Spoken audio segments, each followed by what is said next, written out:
Yes, Bruce?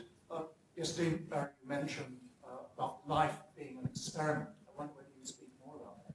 Yes, yesterday you mentioned about life being an experiment, and I wondered if you'd speak more about that. Well, it's, okay, I'll just give you an outline of what I mean by that. Life here is an experiment originated by extraterrestrial intelligence, which of course is the very source of our own intelligence.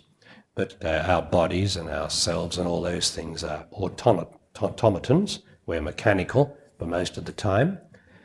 And the idea here is to see if it is possible in such a world, because this is the only sense-perceived world. This is the only sense-perceived world in the whole universe. There is no other sense-perceived world. And it's another example of the scientific immaturity and ignorance that they would look to see other life in the universe. Now, other life in the universe is going to have, for anyone to recognize it, is going to have a body of some sort, and it's going to have some form or other. Now, I tell you that the only form comes out of your brain. You have to have a human brain to see form. You're hearing me? You have to have a human brain to see form. If you see a vision at the end of the bed, you still have to have a human brain, and it will take some form or other, because the brain will convert all energies into form. So this is the only life in the universe, sense-perceived life. It's the only place that has a human brain which makes sense-perceived life.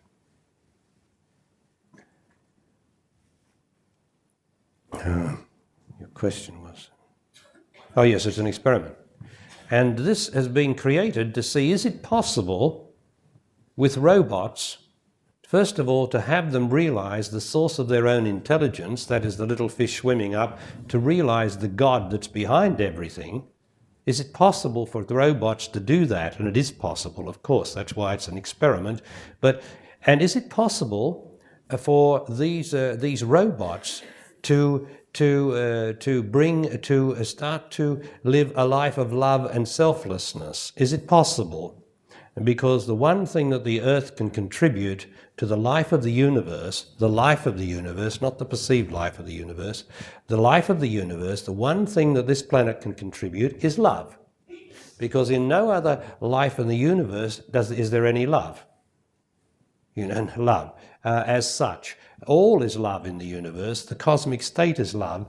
But here we are in a state of non-love, and we are endeavoring to struggle up to fulfill this cosmic duty for us to realize sufficient love to bring love to the earth, to actually bring love to earth.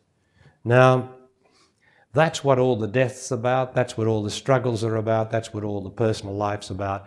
For you, the individual, to realize love, and therefore bring more love to the earth. Now, you can see that how much love there is on the earth, and that's why I say we're only 0.001% advanced in time. We are very, very backward, but it's only an experiment to see if it can be done to bring love into the universe.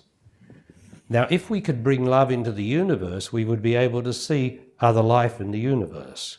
But until we can fulfill the mission of bringing love into this planet, no scientist, nobody will ever make contact with any other life in the universe. It'll be something that my brain creates. But if I can only bring love, then I will have the perception of other life in the universe. So I am limited in what I can do by my ability to love, or not love. And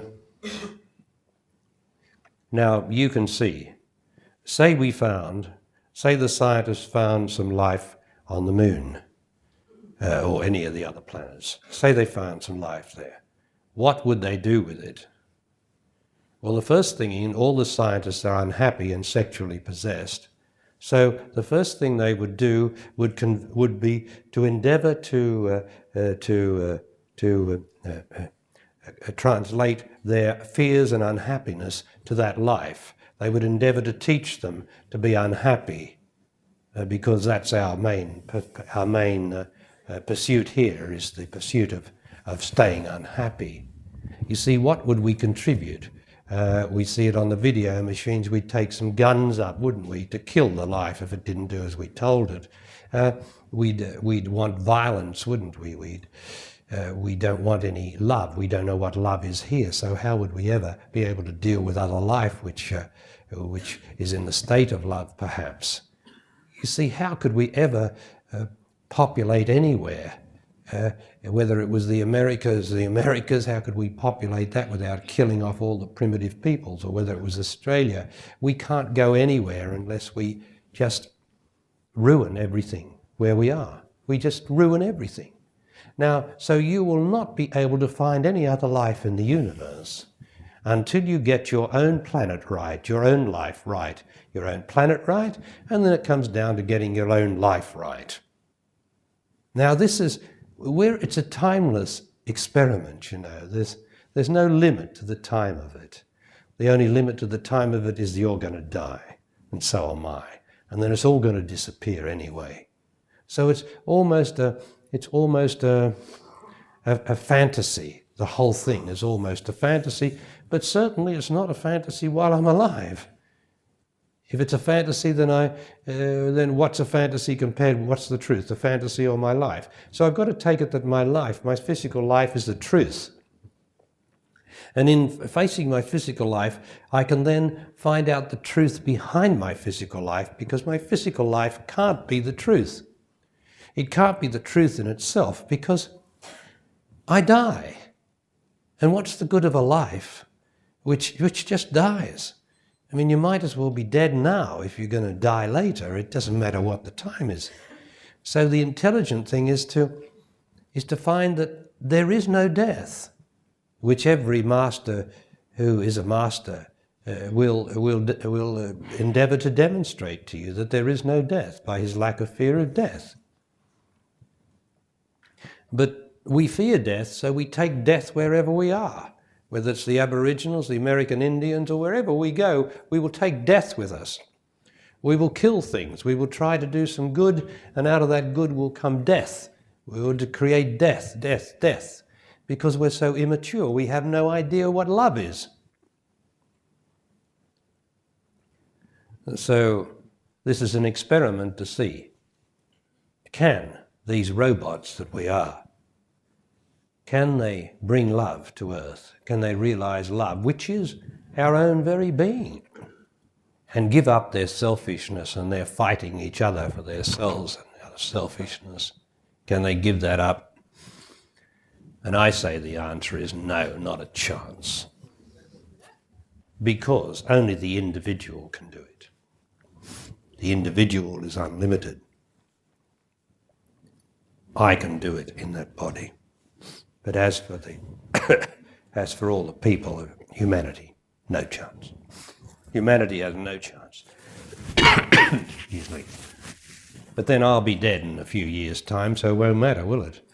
And so will you. So all speculation about all this is, from another place, a waste of time. Excuse me. But we have to have some purpose. Not because we have to, but because purpose is. You see, purpose is. There is purpose. So there is purpose to my life in that body listening to these words.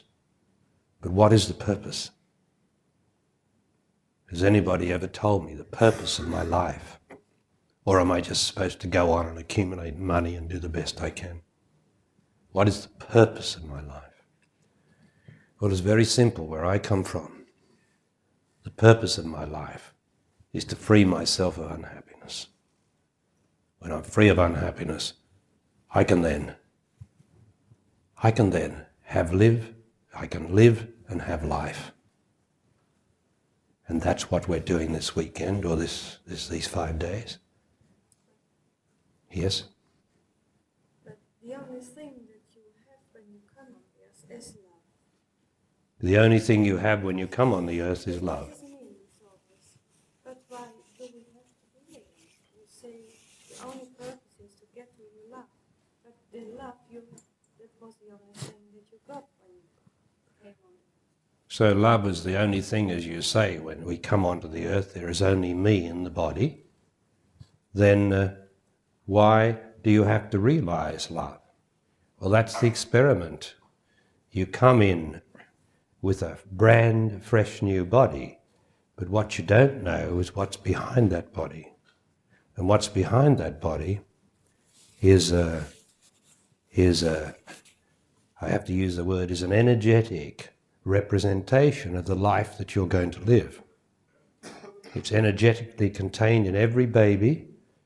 Every baby, as sweet and innocent and beautiful it is, already has psychically ingrained in it a representation of the life that it's going to live. And this representation is what I call negative, truly negative. Now don't get an idea of negativity. This is a negative thing. That means it's potential. Negative means potential. It hasn't manifested, it hasn't formed. So this is a negative, it is a potential of the life that's going to be lived.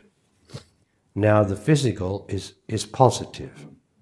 And so this negative, which is more powerful than the positive, then creates all the physical circumstances, the death of the mother and all the rest of it, the teenage love affairs, the broken hearts. It creates every single thing from this negative, creates the life that is going to be lived. And that in as much as that is so, then that is the life that is determined and fixed by the karma of the human race that you have to accept as you've got to get part of it right on behalf of the human race. But there would be no progress in that really if the unhappy past of the human race, which is repeating itself, trying to give up its ignorance, it would just continue on. But the important thing is that there is this, the human spirit, the spirit that comes up through the body, which is the spirit of good, the spirit of God in every one of us. And in every situation, the endeavor is to see the human spirit operating where there is courage, where there is selflessness, where there is the giving up of myself for another, where I'm true to love. All these things are divine, part of the divine principle. And that's the whole purpose of the human past repeating itself, so that the spirit which I am through experience has learnt, through the experience plus the spirit has learnt, then there is more to the appearance of things than what it appears.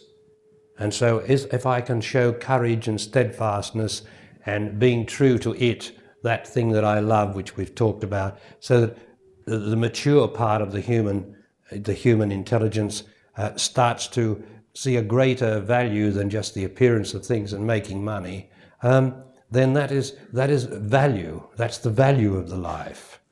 A life is valuable in the terms that it has shown the ability to be steadfast in the face of adversity, to be able to surrender my own self.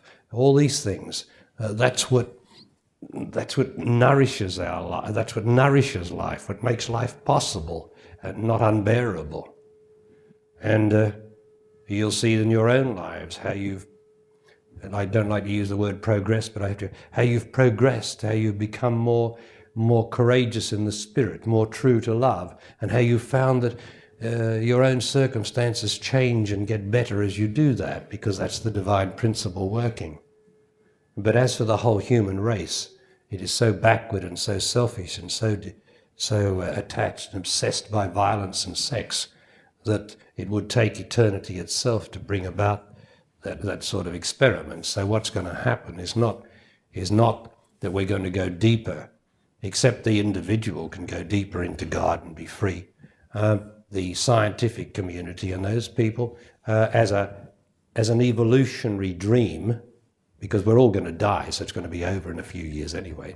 But as an evolutionary dream, the life on Earth will continue to leave the body more and more, and invent a virtual life rather than what we would call a real life, our body life, our earth life. And the scientists will take us away, more and more away from the body, with the technicians and all the rest of it, and we will develop a virtual existence rather than what we would call a natural existence. And that will become the greater interest, and eventually we won't need a body. We'll just be mental creatures with a virtual existence which we will create for ourselves. And that's fair enough. That's part of the experiment to see what we would do. And we won't need a body then. For instance, you won't need to make love with a body.